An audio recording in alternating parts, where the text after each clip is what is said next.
Saudi Pakistan ஒரு ஒப்பந்தம் போட்டிருக்காங்க. இரு நாட்டில் யார் தாக்குனாலுமே இரண்டு நாட்டினுடைய இராணுவ ஆட்களும் இறங்கி போராடுவாங்க அப்படின்னு சொல்லி ஒரு ஒப்பந்தம் போட்டிருக்காங்க. பாகிஸ்தானும் நம்ம அக்ரிமெண்ட் பண்ணிக்கிட்டா இப்போ என்ன ஆகும்னு கேட்டால், இப்போ பாகிஸ்தானும் இந்தியாவுக்கு பிரச்சனை வரும்போது சவுதி பாகிஸ்தானுடைய அந்த சாதனங்கள்லாம் உடனே நிறுவப்படும். இப்போ சவுதியில் கத்தார் சொந்தமாக ஏதாவது வச்சிருந்தான்னு சொன்னால் சுட்டிருப்பாங்க. அவன் சொந்தமாக வச்சுக்கலன்ற அது நமக்கு தான் அமெரிக்கா இருக்கானே. சவுதியினால் பாகிஸ்தானுக்கு இந்தியாவுக்கு சண்டை வந்தாலும் சவுதி ஆனால் அவனுக்கு செய்ய இயலாது, இவனுக்கு செய்ய இயலும். அவன் இவனுக்கு காசு கொடுக்க இயலாது, அவனுக்கு காசு கொடுக்க இயலும். மாற்றுக்குரல் நேயர்கள் அனைவருக்கும் இன்றைய சிறப்பு விருந்தினராக தேசிய தௌஹீத் கூட்டமைப்பின் மாநில தலைவர் சகோதரர் பிஜே அவர்கள் நிகழ்ச்சிக்கு வரவேற்கிறேன். சவுதி பாகிஸ்தான் ஒரு ஒப்பந்தம் போட்டிருக்காங்க. இரு நாட்டில் யார் தாக்குனாலுமே இரண்டு நாட்டினுடைய இராணுவ ஆட்களும் இறங்கி போராடுவாங்க அப்படின்னு சொல்லி ஒரு ஒப்பந்தம் போட்டிருக்காங்க. இந்த ஒப்பந்தத்துக்கு பின்னாடி சவுதி என்ன நினைக்குது அப்படின்னு ஒரு சாரார் சொல்லும்போது, பாகிஸ்தான் சீனாவோட நெருக்கமான ஒரு தொடர்பில் இருக்கிறாங்க. திடீரென, அதாவது கடந்த வாரம் கத்தார் மீது இஸ்ரேல் தாக்குதல் நடத்தினதுனால திடீர்னு நம்ம மீதும் அமெரிக்கா சொல்லி இஸ்ரேல் தாக்குதல் நடத்துவதற்கும் வாய்ப்பு இருக்குது. அப்போ நாளைக்கு நடத்தினால் பாகிஸ்தான் உள்ளே வரும் நம்மளுக்கு.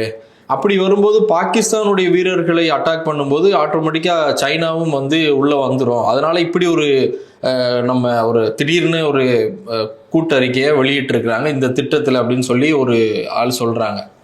இன்னொன்று கூட்டம் என்ன சொல்கிறாங்க அப்படின்னா, சவுதியே பாகிஸ்தானை இது உள்ள கொண்டு வந்துட்டாங்க. ரீசன் என்ன அப்படின்னா, பாகிஸ்தான் ஈரானுக்கு சப்போர்ட் பண்ணாங்க அப்படின்னா அது நம்மளுக்கு ஒரு டேஞ்சர் ஆகும். அப்படிங்கும்போது ஈரானை தனித்து விடுவதற்கான ஒரு வாய்ப்பாக சவுதி இதை பயன்படுத்திக்கிட்டாங்க அப்படிங்கிற மாதிரி இரண்டு கருத்துக்களை சொல்றாங்க.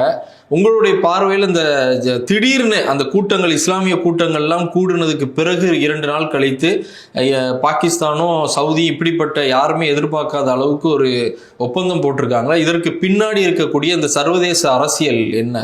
கத்தாரில், சவுதி அரேபியாவில், பஹ்ரைனில், ஜோர்டானில் எல்லாம் அமெரிக்காவுடைய தளங்கள் இருக்குது. அந்த தளங்கள் எதை சொல்லிட்டு அங்கே இருக்குன்னு கேட்டால், உங்களை யார் தாக்க வந்தாலும் நாங்கள் அதை தடுத்து நிறுத்துவோம், எங்களுடைய ஏவுகணைகள் அதை தடுக்கும், அதனுடைய பொறுப்பை நாங்கள் ஏற்றுக்கிறோம், அதனால் எங்களுக்கு இடம் தாங்கன்னு தான் அவன் இதெல்லாம் அமைக்கிறான். இப்போ கத்தாரில் அமெரிக்கா இராணுவத்தால் அமைச்சிருக்குன்னா அவனுடைய வசதிக்காக மட்டும் அமைக்கலை. கத்தாருக்கு உறுதிமொழி கொடுக்குறாங்க, என்னென்று உன் நாட்டை யார் தாக்க வந்தாலும் எங்கள் ஏவுகணைகள் அதை கண்காணிக்கும், சுட்டு தள்ளிடும், உன்னுடைய பாதுகாப்புக்கு நாங்கள் உதவுறோம், எங்களுக்கு நீ தளம் கொடு அப்படிங்கிற ஒரு அக்ரிமெண்ட்டில் தான் கத்தாரில் செஞ்சாங்க. ஆனால் இஸ்ரேலுடைய இது கொண்டு போடும்போது அமெரிக்காவுடைய இது போய் தாக்கலை. அந்த ஒப்பந்தப்படி என்ன செஞ்சுருக்கணும்னா, கத்தாரை காப்பாற்றிருக்கணும். கத்தாரை யார் தாக்குனாலும் எங்களுடைய ஏவுகணைகளால் நாங்கள் கத்தாரை அந்த நாட்டை அடிப்போம், தடுத்து நிறுத்துவோம், உங்களுக்கு சேஃப்டிக்கு தான் நாங்கள் இந்த இடத்த கேட்குறோம் அப்படின்ட்டு தான் அவன் கத்தாரில் வச்சுருந்தான். இப்போ கத்தாரில் அமெரிக்கா உங்களை பாதுகாக்குங்கிற ஒரு நம்பிக்கையில் தான் கத்தாரு, ஜோர்டானு, பஹ்ரைனு, சவுதி எல்லாம் தளத்துக்கு இடம் கொடுத்துருக்குறாங்க. அப்போ இப்போ சவுதி என்ன யோசிக்கிறான்னு கேட்டால், இப்போ இதை அவன் தடுக்கலை, நம்மள்கிட்டையும் அவன் தளம் வச்சுருக்கான் அமெரிக்காக்காரன், நம்ம நாட்டில் கொண்டு போட வந்தாலும் தடுக்காது. அமெரிக்காவை அமெரிக்காவை நான் நம்பலைன்னு காட்டுறதுக்கு தான் அந்த அக்ரிமெண்ட். நம்ம உன் பாதுகாப்பில் நாங்கள் இருந்துக்கிட்டு இருந்தோம், நீ பாதுகாத்துருவா என்ற காரணத்திற்காகத்தான் நாங்கள் அந்த தடுப்பு சாதனங்கள்லாம் செய்யாமல் இருந்தோம். அந்த ஏவுகணைலாம் அங்கே மாதிரி அதில் கிடையாது. சவுதி விமானங்கள் மட்டும்தான் அவங்கள்ட்ட இருக்குமே தவிர அந்த வரக்கூடிய இதை தடுக்கக்கூடிய பேட்ரியாட்டு, அந்த மாதிரி அயன் டோம், அந்த மாதிரி சிஸ்டங்கள்லாம் சவுதியில் இருக்குது, அமெரிக்கா கையில் இருக்குது. அமெரிக்காவுடைய தளத்தில் இருந்து போய் தாக்கிருங்கிறதுனா நமக்கு தேவையில்லைன்னு வரதான். நமக்கு எதுக்கு தேவை? அயன் டோம் தான் இவன் வச்சிருக்கிறான், அமெரிக்கா இருக்குதுல்ல, நம்ம நாட்டை தாக்க அமெரிக்கா மொத்த நாட்டையும் நாங்கள் கண்காணிச்சிடுவோன்னு தான் பல $1 trillion கட்டணம் வாங்கிட்டு, இதுக்கெல்லாம் பாதுகாப்பு கட்டணம் வாங்கிட்டு இருக்காது, அதை வச்சு வாழ்ந்துக்கிட்டு இருக்கிறான் அமெரிக்கா கூலிப்பட மாதிரி. அப்போ இதை சொல்லி கத்தாரில் செஞ்சு ஏமாத்தின மாதிரி இப்போ சவுதிலையும் அதே மாதிரி செய்ய வந்தால் அமெரிக்கா நம்மளுக்கு சப்போர்ட் பண்ண மாட்டான், பேருக்கு தான் இந்த தளங்கள் வச்சுருக்கானே தவிர அவன் வந்து நம்மள்கிட்ட காப்பாற்ற மாட்டான்னு தெரிஞ்ச ஒன்று தான் இது அமெரிக்காவுக்கு ஒரு நியூஸ் கொடுப்பதற்கு தான் இந்த அக்ரிமெண்ட் போடுறாங்க. எங்களுக்கு பாகிஸ்தானுக்கு, ஏன்னா பாகிஸ்தான் வந்து அணு ஆயுத நாடு, அணு ஆயுதம் வச்சுருக்கிற ஒரு நாடு. அணு ஆயுதம்னு ஒன்று இருந்தால் தான் அவங்க இன்னொரு நாட்டை பாதுகாக்கிறதுக்கு ஏற்றுக்குருவாங்க. அணு ஆயுதம் இல்லாத ஒரு நாடு போய் சவுதியை நான் உன்னைய காப்பாற்றுறேன்னு ஒத்துக்கிற மாட்டாங்க.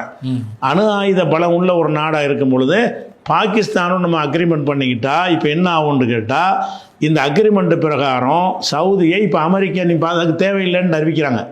அதான் அதுக்கு அர்த்தம்.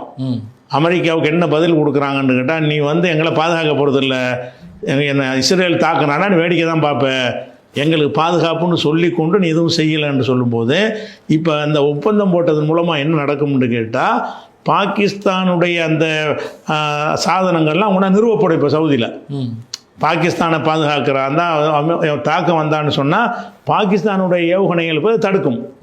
அந்த ஒரு வசதிகள் வேணும்னு எதிர்பார்க்குறாங்க. அவங்க ஈரான் வேறு நாடுகளில் வாங்கினோம்னா அது அணு ஆயுத நாடு இல்லை, ஆனால் அணு ஆயுத நாடு தான் ஈரான். டிக்ளேர் பண்ணலை. ஆமாம், டிக்ளேர் பண்ணாதனால அணு ஆயுத நாடு இல்லை. அப்போ ஒரு அணு ஆயுத நாட்டினுடைய உறவு வைத்து கொண்டதான் நல்லா இருக்குங்கிற ஒரு அடிப்படையில் அவன் ரஷ்யா சீனாவை கூட அந்த இதுக்கு ஒப்பந்தம் பண்ணலாம். அப்படி பண்ணோம்னு சொன்னால் அந்த நேருக்கு நேர் பயங்கரமாக நேருக்கு நேர் டஃப்பாக போகிற மாதிரி வந்துடுறேன். அதனால் இஸ்லாமியர்கள் அடிப்படை நாங்கள் ஒப்பந்தம் பண்ணிக்கிட்டோம்னு சொல்வதற்கு பாகிஸ்தான் தான் பொருத்தமாக இருக்கும். நாங்களாம் முஸ்லீம் நாடுங்கிற வகையில் எங்களுக்கு ஒரு காபத்துல்லாவெலாம் இருக்கிற புனித தலத்தை பாதுகாக்கிற கடமை இவங்க ஒரு டயலாக் பண்ணிக்கிடுவாங்க. புனித தலத்தை பாதுகாக்கிற கடமை எங்களுக்கும் இருக்கிறது அப்படிங்கிறதுனால இந்த ஒப்பந்தம் பண்ணிக்கிட்டோன்னு சொல்லி தான் இந்த ஒரு அக்ரிமெண்ட் நடந்திருக்கு. இப்போ என்ன நடக்கும்னு கேட்டால், அமெரிக்கா நம்மளை பாதுகாக்குங்கிற அந்த எண்ணத்திலிருந்து விடுபட்டுருக்கிறாங்க. விடுபட்டுட்டு எங்களை நாங்களே பாதுகாத்துக்கிறோங்கிற அடுத்த ஸ்டெப்புக்கு போவாங்க. அவங்க தங்களுக்கு தேவையானலாம் நிரூபிக்கொள்வாங்க. இவங்க கேட்டானா இல்லை, நீங்கள் உங்களுக்கு நாங்கள் பாதுகாப்புக்குரிய செலவு நாங்கள் தரமாட்டோம், நீங்கள் எங்களை பாதுகாக்கலன்னு இப்போதைக்கு வெளியேற்ற முடியாது. படிப்படியாக வந்து இந்த பாகிஸ்தானுடைய அந்த தற்காப்பு ஆயுதங்களை எல்லாம் அங்கே நியமித்து வைத்து கொண்டு இவனை வெளியேற்றுறதுக்கு தான் அந்த ஒப்பந்தம் பண்ணியிருக்கிறாங்க. அது போக என்னென்னு கேட்டால், இப்போ சவுதி உதாரணம் அது இப்போ பாகிஸ்தானை இந்தியா தாக்குதுன்னு வைங்க, இந்தியா தாக்குது, அப்போ சவுதி வருவானா? சவுதி வர முடியாது. ஏன்னா சவுதி வந்து ஆயுதங்களால் எந்த உதவியும் செய்ய முடியாது. பாகிஸ்தான் வந்து ஆயுதங்களால் செய்ய முடியும். அவங்க அமெரிக்காவுடைய ஆயுதங்களெல்லாம் வீழ்த்தும் அளவுக்கு சைனாட்டை வாங்கி நினைஞ்சிருக்கிறாங்க, குவித்து வைத்திருக்கிறார்கள். அதனால தான் இந்தியாவுடைய இந்த செந்தூர் தாக்குதலில் கூட 5 விமானங்களை சுட்டார்கள்லாம் சொல்கிறாங்கல்ல, அதெல்லாம் எதனால் முடிஞ்சுன்னு சொன்னால் அந்த அளவுக்கு சாதனம் வந்து எங்கள்கிட்ட இருக்குது. அவங்க இதில் வாங்கி வச்சுருக்கிறாங்க. சைனாவுடைய சாதனங்கள் இருக்குது. சைனாவுக்கு அவங்களுக்கு அக்ரிமெண்ட் இருக்கிறதுனால இவங்க ரெண்டு ஒப்பந்தம் பண்ணிட்டாங்கன்னா அதை கொடுக்கறது சைனாவும் தடுக்காது. எங்கள் ஒப்பந்த நாடு அது, நாங்கள் கொடுப்போம். அந்த இப்போ சைனா பாகிஸ்தானில் இருக்கக்கூடிய சாதனங்கள்லாம் சவுதியில் நிறுவப்படும். அது சவுதியில் என்ன செய்வாங்கன்னா அந்த ஸ்கட்டு பேட்டரி ஆட்டு மாதிரி வச்சுருப்பாங்கல்ல, ஒன்று பல பேர் வச்சுருப்பாங்க. அதாவது நீங்கள் சொல்கிற மாதிரி பார்த்தா நேரடியாக சைனாவுடைய ஆயுதங்கள் நிறுவப்படுறதை விட பாகிஸ்தான் மூலமாக சைனா பண்ணுவாங்க. அது மாதிரி கண்டிப்பாக பண்ணுவாங்க. அந்த மாதிரி பண்ணக்கூடிய நேரத்தில் என்ன ஒன்று கேட்டால், அமெரிக்கா அந்த மோனாப்புள்ளிங்கிற அடிபட்டு போகும். அமெரிக்காவுக்கு என்ன செய்ய மாட்டாங்க, ஒரு கட்டத்தில் நாங்கள் அந்த பாதுகாப்புக்குன்னு ஒரு தொகையை கொடுக்குறாங்கல்ல, அதை நிறுத்திடுவாங்க. இல்லை, நான் எங்கள் பாதுகாப்புக்கு நாங்கள் வேறு வச்சுக்கிட்டோம், நீங்கள் எங்களை பாதுகாக்க வேணான்னு முதல் கட்டமாக அந்த கூலிப்படையாக இருக்கிறத நிப்பாட்டுவாங்க. இன்னும் பலவீனப்பட்ட பிறகு நீங்கள் எங்கள் தளத்தை எடுத்துகிட்டு போயிருங்க, எங்கள் நாட்டில் இருக்கக்கூடாதுன்னு சொல்லி வெளியேற்றுவாங்க. வெளியேற்றுறதுக்கு இன்னும் கொஞ்சம் டைம் எடுக்கும். இன்னும் கொஞ்சம் பலவீனப்படும். இப்போ பலவீனமாக தான் இருக்கிற அமெரிக்கா. இன்னும் கொஞ்சம் பலவீனப்பட்ட பிறகு அந்த மாதிரி டிக்ளேர் பண்ணுவாங்க. இப்போ என்னன்னு கேட்டால், இப்போ பாகிஸ்தான் இந்தியாவுக்கு பிரச்சனை வரும்போது சவுதி வந்து எந்த படையை கொண்டாந்து பாகிஸ்தான் உதவி செய்யுமா? அவன்கிட்ட ஒன்றுமே இல்லை, பணம் மட்டும் உதவி செய்வான். பாகிஸ்தான் வந்து பொருளாதாரத்தில் நலிஞ்சு கிடக்குது, அவங்களுக்கு பணம் தான் தேவை. சவுதி வந்து ஆயுதத்தில் நலிஞ்சு கிடக்குது, அவனுக்கு ஆயுதம் தான் தேவை. அப்போ சவுதியை தாக்கும் பொழுது பாகிஸ்தான் வந்து ஆயுத வழியாக அவங்களுக்கு உதவி செய்வான்.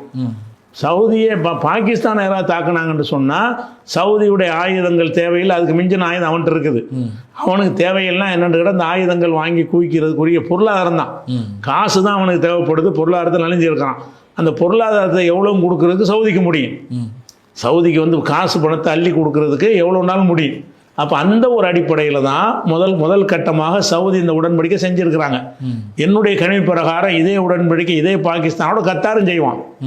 இந்த கத்தார் என்ன செய்வான்னா, எங்களை பாதுகாக்கிறனே, நாங்கள் வந்து பாதுகாப்புக்காக வேண்டி பாகிஸ்தானோட நாங்கள் ஒப்பந்தம் போடுறோம், தனித்தனியாக பண்ணுற மாதிரி அந்த மசோராவில் பண்ணியிருப்பாங்கன்னு நினைக்கிறேன். மொத்தமாக சேர்ந்து செய்யாமல் இஸ்லாமிய கூட்டமைப்புல தனித்தனியாக செஞ்சு நம்ம இந்த மாதிரி கொண்டு போவோம் அப்படிங்கிற அடிப்படையில் முதல்ல சவுதி பண்ண மாதிரி அடுத்து என்ன செய்வாங்கன்னு கேட்டால் கத்தார் பாகிஸ்தானில் உடன்படிக்கை பண்ணுவாங்க. உடன்படிக்கை பண்ணிட்டாங்கன்னா அவங்கள பாதுகாக்கக்கூடிய ஏவுகணைகள் அவங்களே நிறுத்திடுவாங்க. அப்படி நிறுத்தி இருந்தாங்கன்னா இஸ்ரேல் தாக்கிரும்போது சுட்டிருப்பாங்க. கத்தார் சொந்தமாக ஏதாவது வச்சுருந்தான்னு சொன்னால் சுட்டிருப்பாங்க. அவன் ஏன் சொந்தமாக வச்சுக்கலன்றா அது நமக்கு தான் அமெரிக்கா இருக்கானே, அமெரிக்க ராணுவம் நம்ம ராணுவம் தானே அப்படின்னு தான் நம்ம கத்தார் சும்மா விட்டுட்டானா அவனுக்கு ஏறலை. அதுக்குரிய செட்டப் அவன்கிட்ட இல்லை. இப்போ செட்டப்பை உண்டாக்கிடுவாங்க. அதுதான் அது இந்தியாவுக்கு எதிராக ஆகாது. சவுதியினால் பாகிஸ்தானுக்கு இந்தியாவுக்கு சண்டை வந்தாலும் சவுதி வந்து ஆயுதங்களே எதையை கொடுத்து பாகிஸ்தானுக்கு உதவ முடியாது. அது உதவி பெறக்கூடிய நிலையில் இருக்கிறாங்க. அவங்க செஞ்சது எதுக்குன்னு கேட்டால் அவங்களுக்கு பொருளாதார ரீதியாக நலிஞ்சிருக்கிறாங்க. நாட்டை தூக்கி நிப்பாட்டுறதுக்கு இந்த பாதுகாப்பு கொண்டு அமெரிக்கா கொடுக்குற காசை என்கிட்ட கொடு அப்படின்னு அதை வாங்கி இவங்க இந்த நாட்டை வந்து டெவலப் பண்ணுவாங்க. அதான் பாகிஸ்தான் கொண்டாட்டமாக இருக்குது. இந்த ஒப்பந்தத்துக்கு பிறகு பாகிஸ்தான் மக்கள்லாம் வீதியில் இறக்கி கொண்டாடுறாங்க. இந்த சவுதியோட செஞ்ச ஒப்பந்தத்துக்கு பிறகு நியூஸில் காட்டுறான், பயங்கரமான மகிழ்ச்சியாக இருக்கிறாங்க. என்ன காரணத்தினாலன்னா இதனால் நமக்கு ஒரு அனுகூலம் இருக்கிறது, அதுதான் நடந்திருக்கு. அதனால் இந்த ஒப்பந்தம் வந்த காரணமே அமெரிக்காவை நம்புவது இல்லைங்கிற ஒரு எண்ணம் பரவலாக எல்லாருக்கும் வந்துருச்சு. அது மாத்திரம் இல்லாமல் இந்த கத்தார் அதிபர் போய் ஜோர்டானுக்கு போய் சந்திச்சிருக்காரு. ஜோர்டான்லேயும் உங்களுக்கு ஒரு பெரிய தலைமை இருக்குது அமெரிக்காவுக்கு. ஜோர்டானே அந்த கருத்துக்கு மாற்றுறதுக்கு முயற்சி பண்ணுறாங்க. எல்லா நாடுகளில் இருந்தும் அவன் கூலிப்படையாத்தான் அமெரிக்காவுடைய வருமானவன். அமெரிக்காவுடைய வருமானம் என்னன்னு கேட்டால், ஓ நாட்டை காப்பாற்றுறேன், எனக்கு பல $1 கொடு, ஓ நாட்டை காப்பாற்றுறேன்னு சொல்லி இராணுவத்தை இறக்கி அதில் பல $1 கொள்ளடிச்சு தான் வாழ்ந்துக்கிட்டு இருக்கிறான். அதுகளை எடுத்துட்டாலே பொருளாதாரத்தை கீழே போயிடுவான். பிரிக்ஸ் தனியாக பண்ணுறாங்க, அது ஒரு விஷயம். அவனுக்கு வருமானமே இந்த மாதிரி கூலிப்படையாக இருந்து செய்கிற வருமானம் தான் அவனுக்கு ஜாஸ்தி. அந்த வருமானத்தெல்லாம் அடிக்கிறதுக்குள்ள வேலை கண்டிப்பாக எதிர்த்து நிற்கவும் முடியாது. இப்போதைக்கு என்ன செய்ய முடியும்னு யோசித்து பார்த்தா இந்த ஒப்பந்தத்தை சவுதி பண்ணியிருக்கிறாங்க. பண்ணிட்டு தெளிவாக சொல்லிட்டாங்க, இந்தியாவுடைய நட்பு எங்களுக்கு, இந்தியாவுக்கு எதிராக இது நாங்கள் செஞ்சது இல்லை சவுதியில் அறிவிக்கிறாங்க. இது இந்தியாவுக்கு உள்ள பிரச்சனை கிடையாது, இது இந்தியாவுக்கு எங்களுக்குள்ள நட்பு தொடரும், இது எங்களுடைய பாதுகாப்புக்கு செஞ்சு கொண்ட ஒரு விஷயம்னு அவங்க டிக்ளேர் பண்ணுறாங்க. அதனால் அந்த மாதிரி அவனை எதிர்பார்க்க மாட்டான். ஏன்னா பாகிஸ்தான் கூட நீங்கள் இந்தியாவோட நட்புறவாக இருந்துக்கிறங்கன்னு தான் சொல்லுவான். அவனுக்கு என்னன்னு கேட்டால், உனக்கு பிரச்சனை வரும்போது நான் வந்து ஆயுதம் தர்றேன், எனக்கு பொருளாதாரம் கொடு, அவ்வளோதான். அந்த ஒப்பந்தத்துடைய அர்த்தமே தான். வெளிப்படையாக ஒருத்தர் கொடுத்த பாதுகாத்து அப்படி போட முடியாது, சமமாக தான் போடணும். உங்களுக்கு எங்கிட்ட 2 பேரும் ஒருத்தர் கொடுத்த ஆயுதம் உதவி செஞ்சுக்கிறோன்னு தான் எழுதுவாங்க. ஆனால் அவனுக்கு செய்ய இயலாது, இவனுக்கு செய்ய இயலும். இவனுக்கு காசு கொடுக்க இயலாது, அவனுக்கு காசு கொடுக்க இயலும். அப்போ அவன்கிட்ட உள்ளது காசு, இவன்கிட்ட உள்ளது ஆயுதம். அதான் ஒப்பந்தத்துக்கு அர்த்தம். ஆனால் அது சொல்ல மாட்டாங்க. அந்த கூலிப்படம் மாதிரி வந்துடும். அதனால் உங்களுக்கு ஆபத்துனா நாங்கள் வந்து உதவி செய்வோம், எங்களுக்கு ஆபத்துனா உதவி செய்வோம்னு போட்டுக்குருவாங்க. அந்த உதவிக்கு அர்த்தம் என்னென்னு கேட்டால், நாங்கள் பொருளால் உதவி செய்வோம்னு அவங்களுக்கு அர்த்தம், நாங்கள் ஆயுதத்தால் உதவி செய்வோம்னு இவங்களுக்கு அர்த்தம். அதனால் வந்து இந்த ஒப்பந்தம் வந்து அமெரிக்காவுக்கு பெரிய பின்னடைவுது. அமெரிக்காவை நம்பி இனிமேல் இருக்க மாட்டோம், நாங்கள் எங்கள் பாதுகாப்புக்கு எங்களுக்கு ஒரு அணு ஆயுத நாடு இருக்கிறது, எல்லை மீறி அவன் இஸ்ரேலை பெரிய குண்டு போட்டால் கூட பாகிஸ்தான் என்ன செய்ய வேண்டாம், அணுவை போட்டு விட்ருவாங்க. அணு ஆயுதத்தை யூஸ் பண்ணுறதுக்கு வந்து அந்த தயங்காத ஒரு நாடு பாகிஸ்தான் தான். இந்திய பிரச்சனையில் அவங்க அணு ஆயுத மிரட்டல் தான் விட்டாங்க. நீங்கள் அணு ஆயுத நாடு, நீங்கள் ஜாக்கிரதை இருந்துக்கிறேன்னு, எங்கள்கிட்ட மோதக்கூடாது, அணுவை போட்டு விட்டுருவோண்டாங்க.